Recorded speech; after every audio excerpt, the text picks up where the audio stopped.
So we're a team of researchers from Canada and the UK and France, and we've been looking at questions related to microeconomic theory and psychology. So in particular, we're interested in understanding how emotions impact how we make decisions that are extended over time.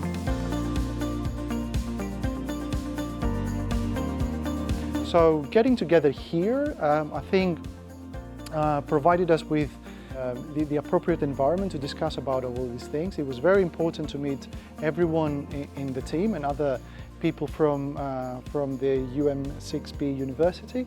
So it was a very good opportunity to discuss about our future plans, what we want to do, and why that matters for decision making in real life, right? So this is quite important, and that actually we have accommodated, or we have allocated a large part of our work into trying to understand how people make these decisions in their real life. So our project is important because it covers both practical, applied aspects of decision making, but also more theoretical and basic components of decision theory and economic decision making.